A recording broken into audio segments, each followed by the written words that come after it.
이런 질문 하나를 여러분에게 드리고 말씀 증거할까 합니다. 여러분 신앙생활 하시면서 나는 율법 아래 있습니까? 은혜 아래 있습니까? 예. 제가 답을 묻지도 않았는데 금방 대답하시네요. 예. 우리는 은혜 아래에서 모든 것이 녹아들어야 돼요. 예. 율법 아래 있으면 죄인처럼 짓눌려 살아요.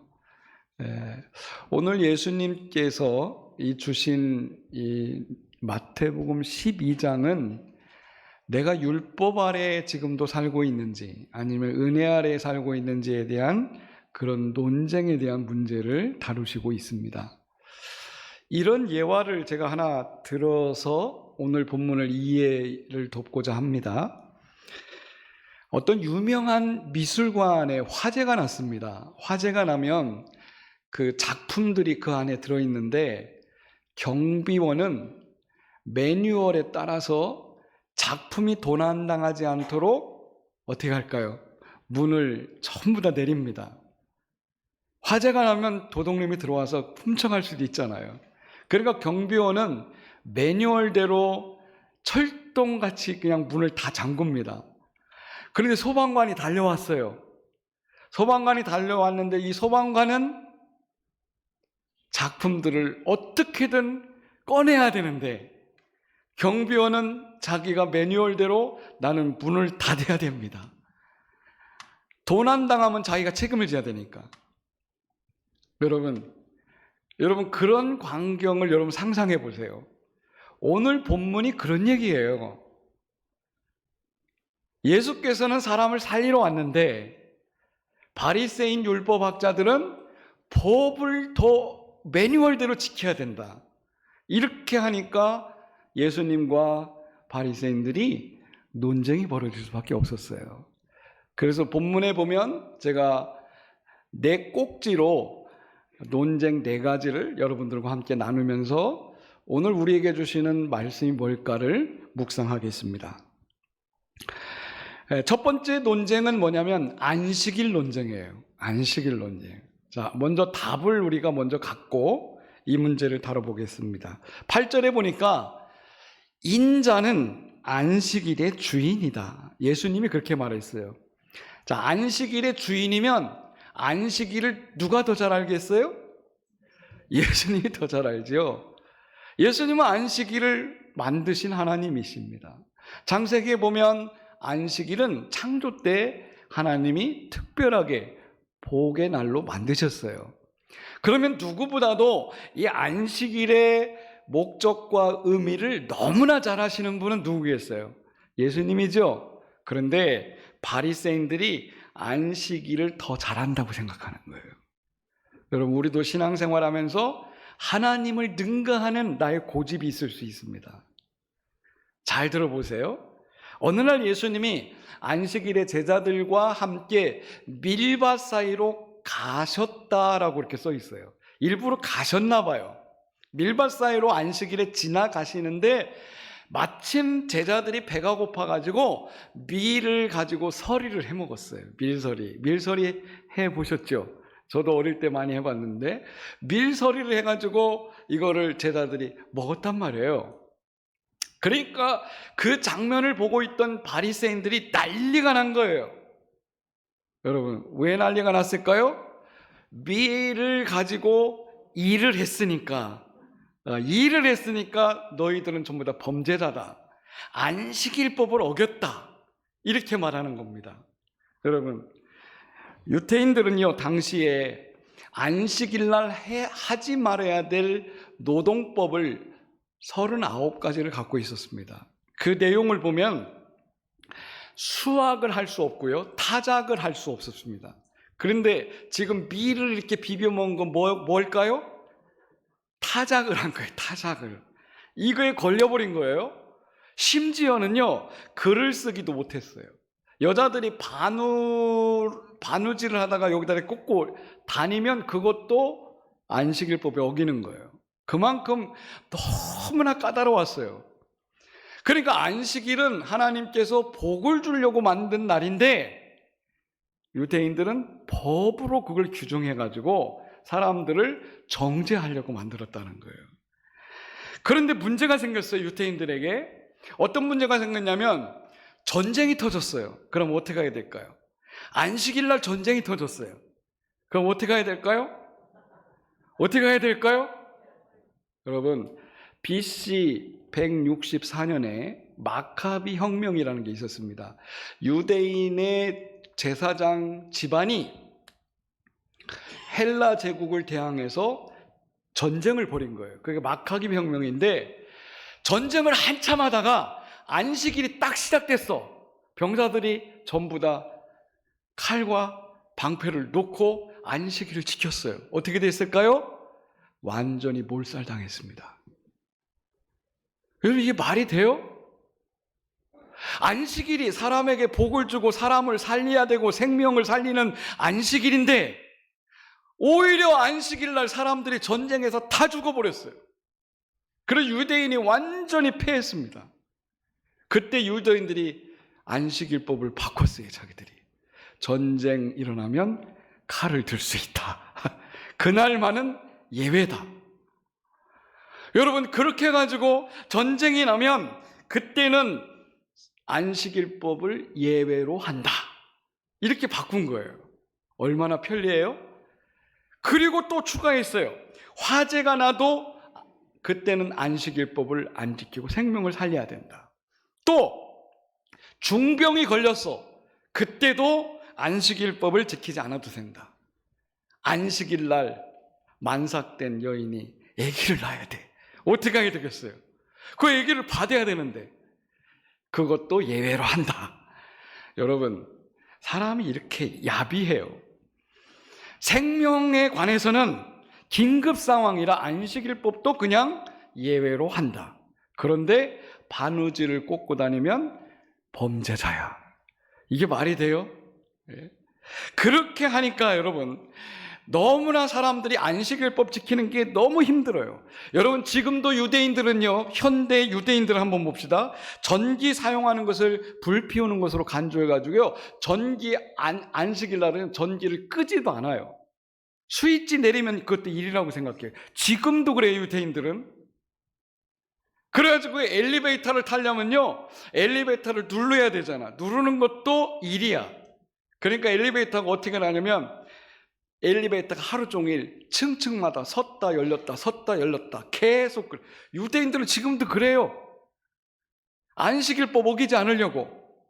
그러면 유대인이 여행을 안식일날 가면 어떻게 하느냐? 여행을 가면 호텔 일하시는 분을 불러가지고 스위치 좀 꺼주세요. 스위치 좀 켜주세요. 엘리베이터 버튼 좀 눌러주세요. 방키도요, 전자키가 된 곳은 안 들어갑니다. 아날로그가 된 열쇠로 하는 것만 이 사람들은 들어가요. 지금도 그래요. 지금도. 여러분, 이런 얘기를 들으면 도대체 이 사람들의 안식일은 뭔가 이런 생각을 하게 되잖아요. 예수님이 이렇게 말합니다. 안식일은 내가 만들었고 내가 주인이다. 안식일은 너희에게 복을 주려고 한다. 하나님이 긍휼을 베풀고 안식일은 거룩하게 지켜야 되는데 그것이 너희들에게 올무가 되셔야 되겠느냐? 유대인들은 안식일법을 사람들을 어떻게 하면 정죄하고 저 사람 똑바로 못 지켰다고 여러분 죄를 낙인 찍는 그것으로 사용했다는 겁니다. 여기서 첫 번째 꼭지에서 우리가 깨닫고 넘어갑시다. 여러분, 우리들도 안식일법이 있어요. 뭐냐면 나의 신앙심을 가지고 남들을 판단할 때가 있어요. 내가 신앙생활에 온 것이 정석이라고 생각해요. 그리고 사람들을 정죄합니다. 여러분, 안식일법하고 내가 생각하는 거하고 뭐가 다릅니까? 똑같습니다. 여러분, 내 신앙은 하나님을 경외하기 위한 신앙이 되셔야 돼요. 내 신앙이 남을 정죄하고 판단하고 그 사람을 죄인이라고 낙인 찍는 내 신앙관이 돼서는 절대 안 됩니다. 내가 하는 것이 전부 다 옳고 남이 하는 것은 죄다 이렇게 생각하면 안 된다는 거죠. 여러분이 신앙이 있으십니까? 믿음이 있으십니까? 그 믿음 하나님을 경외하는 데만 쓰시기를 바랍니다. 우리 교회가 내 신앙이 이렇게 하니까 많은 사람들이 예배를 드려야 되고 예배 시간에 딴짓하면 전부 다 정죄하는 그런 도구로 사용하지 마십시오. 내가 하나님 앞에 예배에 집중하면 되는 거예요.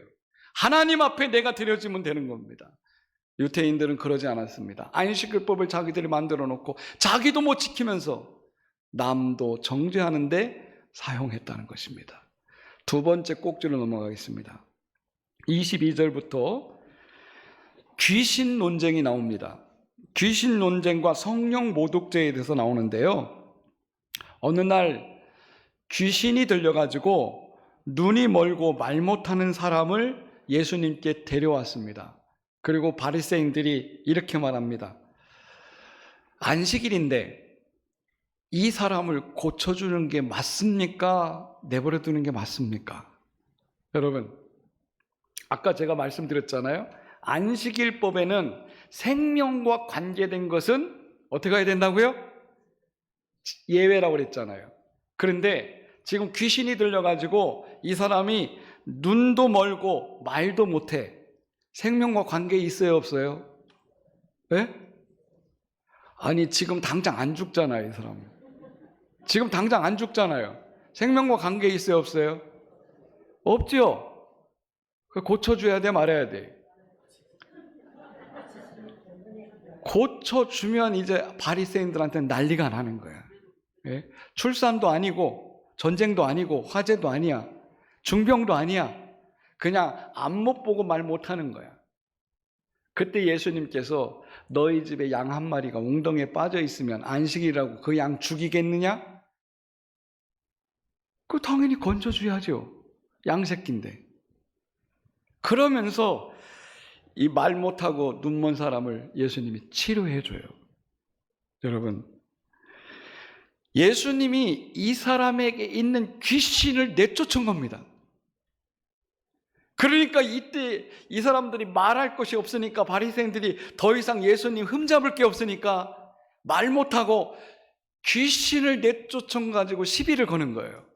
뭐냐면 저거 귀신의 왕의 힘을 입고 귀신을 쫓아낸 거다. 네. 여러분, 말이 됩니까? 그럼 귀신의 집안이 다 어떻게 되겠어요? 지네끼리 싸우는데. 네.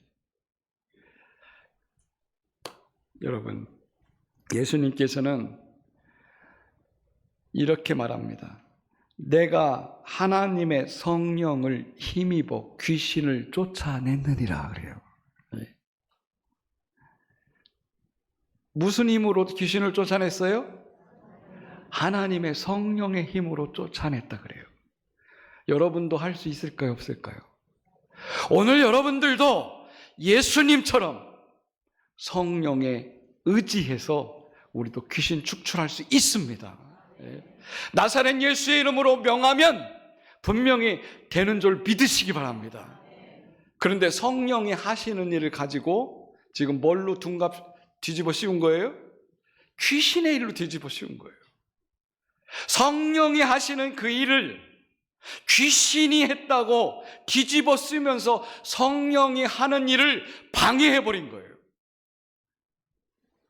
무슨 죄일까요? 성령 해방죄입니다. 네. 여러분, 영적으로 분별하지 못하면, 우리가 영안을 갖고 있지 못하면, 내가 영성이 깊지 못하면 성령이 하는 일을 귀신이 하는 일로 본다는 거예요. 성령이 하는 일을 여러분, 이 바리새인들은 방해하기 시작했어요. 뭘 가지고 방해했을까요? 요걸로 방해했어요. 말로. 요 주둥이를 잘 사용해야 돼요. 바리새인들이 여러분 말을 놀리기 시작했습니다. 예수님을 귀신의 왕 바알세부를 힘입어서 귀신을 쫓아내는 자라고 뒤집어 씌우고 누명을 씌운 겁니다. 여러분, 하나님의 성령의 일을 그렇게 외도해서 공격하고 있는 것입니다. 오늘날도 똑같아요. 하나님은 지금도 성령의 역사를 우리에게 보여주시고 있거든요. 그런데 우리가 성령을 통해서 하는 일을 믿지 않거나 마귀의 세력은 이거를 뒤집어 씌웁니다. 그리고 성령이 하시는 일을 방해합니다. 예수님께서 오늘 너희들의 말 한마디, 그 말은 너희 속에 있는 심보가 그렇기 때문에 나오는 거다라고 그랬어요. 내 마음에 독소를 갖고 있으면요, 말에도 독이 나온대요. 그래서 나무를 보면 열매를 알듯이 우리 사람을 보면 그 내면에 있는 것이 말로 다 열매가 맺혀진다는 거예요. 그러면서 바리새인들이 지금 예수님을 이렇게 공격하는 것은 그들 속에 성령이 아니라 마귀가 들어있기 때문에 그런 거예요. 성도 여러분, 우리가 입 조심하셔야 돼요. 하나님의 일을 하는데, 하나님이 역사하고 있는데, 하나님이 모든 걸 해결할 줄가 있는데 우리도 모르게 말로 그걸 방해할 때가 있어요. 하나님의 성령을 모르기 때문에 그래요. 하나님은요, 어린아이를 통해서도 일하셔요. 하나님은요, 병든 자를 통해서도 일해요. 하나님은 사고를 통해서도 일합니다. 그런데 우리는 그걸 못 봐요. 하나님이 모든 걸 정리정돈하고 깨끗하게 마무리하는 것을 우리는 영적으로 못 봐요. 사람의 눈으로 봐요. 그리고 성령이 하는 일을 방해합니다. 우리 교회가 성령의 역사가 있습니까? 없습니까? 성령의 역사가 이 교회에 일어나고 있습니까? 안 일어나고 있습니까? 저는 일어나고 있다고 봐요. 어떤 어려움 속에서도 우리 교회는 성령이 지금 이끌어 가시는 느낌을 갖고 있어요. 모든 걸 하나하나 해결해 가고 있어요. 그런데 여러분, 우리가 입으로 그걸 방해해요. 입술 한마디로 방해합니다. 여러분, 성령 해방죄는 거창하게 일어나는 게 아닙니다. 내가 한마디 말을 놀림으로써 성령이 하시는 일을 왜곡하거나 방해할 때가 있다는 거예요. 바리새인들은 예수님이 성령을 통해서 귀신을 내어 쫓고 있고 귀신을 쫓아내서 사람을 고치고 있는데 더 이상 할 말이 없으니까 귀신의 앞잡이라고 말로 아주 예수님을 모독하는 행위래요. 예수님이 말씀합니다. 성령의 하시는 일을 방해하고 있다고. 이 논쟁에서 예수님이 또 승리합니다. 세 번째 논쟁으로 가겠습니다. 38절부터 보면 표적 논쟁이에요. 이 바리새인들이 예수님 앞에 더 이상 당할 수가 없으니까 서기관들과 합세해가지고 예수님께 또 와서 질문해요. 예수님, 당신이 능력 있으면 우리에게 표적 좀 하나 보여주십시오. 표적 좀. 여러분들에게 표적이 일어나면 좋겠죠. 아프신 분들은 기적적으로 막 일어났으면 좋겠죠. 네. 여러분, 제가 당부드리는 것은 기적신앙은요, 좀 하등 종교나 갖고 있는 거예요. 고등 종교는 기적이 일어나지 않을지라도 믿는 거예요. 그것이 여러분 고등 종교의 매력입니다. 그런데 여러분, 미신처럼 그런 사람들은 뭔가 막 일어나야 돼. 기적이 일어나고 눈에 보여야 돼. 그래야지 막 믿어지는 거예요. 이 바리새인들과 서기관들이 예수님께 찾아와서 기적 좀 보여달라고 하니까 예수님이 딱 한마디만 해요. 내게는 요나의 표적밖에 보여줄 게 없다. 여러분, 요나가 누구예요? 물고기 뱃속에 들어갔다가 3일 동안 있다가 나온 사람이잖아요. 요나의 표적은 뭘 말하겠어요? 예수님이 무덤에 들어갔다가 3일 만에 나오는 뭐지요? 부활신앙이에요. 부활밖에는 너희들에게 보여줄 게 없다. 바리새인들이 알아들었을까요? 못 알아들었을까요? 바리새인들은 부활을 믿었습니다. 믿었지만 요나의 표적이라는 말을 알아듣지를 못해요. 여러분, 오늘 우리는요, 예수님이 하시는 일을 다 믿으셔야 됩니다. 귀신을 쫓아낸 일, 눈 멀고 말 못하는 거 고친 일 다 믿을 수 있죠. 예수님이 귀신을 쫓아내서 눈 멀고 말 못하는 사람을 고쳐주셨습니다. 그리고 무리들이 그걸 보면 깜짝 놀랄 때 이 바리새인들은 어떻게 했어요? 기적을 보여달라고 지금 찾아와 놓고 기적을 보여줬잖아요. 그런데도요, 기적을 믿은 게 아니고 악평을 했어요. 그러면서 뻔뻔하게 지금 예수님 앞에 또 기적을 보여달라고 하는 거예요. 우리 신앙이 잘못하면 이렇게 될 수 있어요. 예수님이 하시는 일을 믿지 못하면 아무리 기적을 많이 보여줘도요, 믿을 수가 없어요. 여러분, 기적신앙 바라는 사람들은요, 믿음이 자주 흔들려요. 기적이 사라지면 금세 돌아섭니다. 우리는 기적신앙이 아니라 여러분들이 천국신앙 가지시기 바랍니다. 어떻게든 이 땅에서 뭔가 일어나야지만 믿겠다는 것이 아니고 우리는 천국의 소망을 품고 하나님의 말씀 의지해서 믿는 믿음이 있어야 돼요. 그런데 바리새인들은 전혀 그렇지 않았어요. 자, 어떤 사람에게 귀신을 이제 내쫓았어요. 예수님이 귀신을 내쫓으니까 이 사람 속이 어떻게 됐을까요? 귀신이 들어올 때는 이 귀신이 막 거품도 흘리고 넘어지기도 하고 말도 못하게 하고 못 듣게 하고 막 귀신이 온갖 병을 다 줘요. 귀신이. 그런데 이 귀신이 싹 사라졌어. 어떻게 됐을까요? 깨끗하게 됐겠죠. 우리들도요, 예수 믿으면 이미 귀신의 종로로에서 벗어난 줄 믿으시기 바랍니다. 예수님이 이 땅에 오신 것은 마귀의 일을 멸하려고 오셨다고 그랬어요. 그러면 내 안에 나를 괴롭히고 있던 모든 악기적인 것들, 이것을 예수님의 이름으로 다 무찔렀어요. 속이 어떻게 됐어요? 텅 비어있죠. 비어있으면 그 다음 할 일이 뭘까요? 다 비웠으면 그 다음 할 일이 뭐예요? 채워야죠. 채워야 돼요. 많은 사람들이 왜 거듭남을 체험하지 못하고 사냐면 예수님께서 내 죄를 용서하고 내 안에 있는 모든 온갖 잡다한 더러운 것들을 전부 다 씻겨줬는데 비웠어요. 비웠는데 채우지를 못하는 거예요. 채우지 못하니까 어떤 현상이 일어날까요? 귀신이 와가지고요, 이 청소된 방을 본대요. 아유, 깨끗하게 청소됐네. 그리고 더 강한 귀신 7을 데리고 와서 들어온대. 예전보다 더 나빠진대. 이게 오늘 본문 얘기예요. 여기서 우리가 느끼셔야 돼요. 우리는 예수 믿고 거듭났습니다. 새롭게 됐습니다. 하나님의 자녀가 됐습니다. 그러면요, 채우는 작업이 필요해요. 많은 사람들이 채우지 못해요. 병도 고치고 이렇게 새롭게 변했는데 채우지를 못해요. 성령을 통해서 귀신이 내 안에서 다 나갔는데 그 다음부터 일어나는 것은 말씀과 기도가 계속 채워져야 되는 거예요. 그게 이어지지 못하기 때문에 다시 7 귀신이 들어와서 나를 더 괴롭게 하는 거예요. 여러분 생각해 보십시오. 내가 은혜 받은 그 시간을 생각해 보십시오.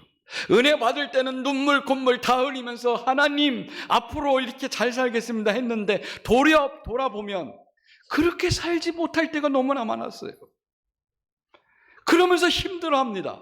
예전보다 더 힘들어할 때가 있어요. 그래서 예수님께서 마지막 내 꼭지에서 이런 얘기를 하시는 겁니다. 누가 영적인 나의 가족인지 아느냐?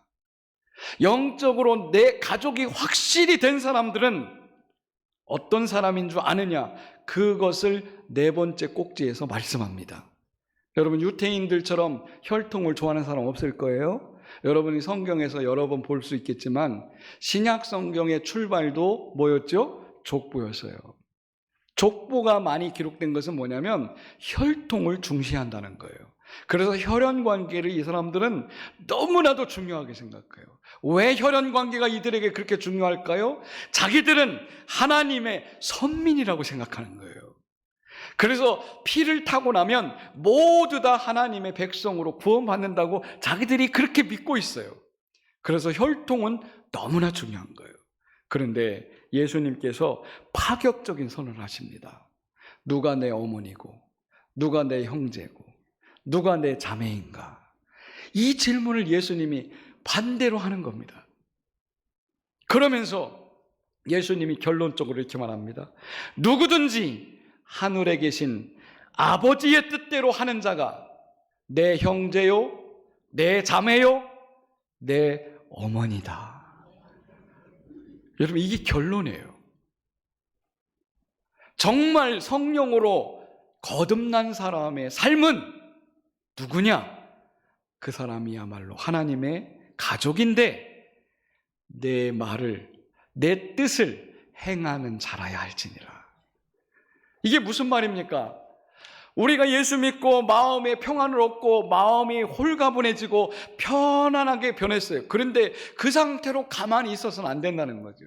말씀이 내 안에 들어오고 그 말씀대로 살아갈 때 그 사람이 진정 하나님의 가족이 될 수 있다라고 하는 것입니다. 성도 여러분, 오늘 우리는 귀신조차도 제어할 수 있는 성령의 은혜를 가지고 있습니다. 성령이 하시는 일을 여러분 임의적으로 방해하지 마십시오. 바리새인들은 자기들의 법을 가지고 하나님의 일을 끊임없이 방해했습니다. 하나님의 영적인 것을 깨닫지 못하기 때문에 그래요. 누가 하나님의 말씀을 깨닫겠습니까? 하나님 말씀을 늘 가슴에 새기고 가서 행하는 사람이 하나님 말씀대로 살아갈 줄 믿습니다. 오늘 우리 모두가 그렇게 되시기를 축복합니다. 기도하겠습니다. 하나님 감사합니다. 오늘 마태복음 12장에서 예수님을 넘어뜨리려고 했던 바리새인들은 끊임없이 논쟁했지만 논쟁마다 예수님은 명확한 답을 주시고 해결책을 주셨습니다. 가장 결정적인 해결책은 주님의 말씀대로 행하는 자가 주님의 가족이 된 줄로 믿습니다. 우리가 이 말씀 붙잡고 씨름하게 도와주시옵시고 우리 속 안에 빈 공간에 더 이상 악한 사탄과 마귀와 귀신의 세력들이 근접하지 못하도록 항상 말씀 중심으로 살아가도록 은혜를 베풀어 주시옵소서. 감사드리며 예수님의 이름으로 기도드립니다. 아멘.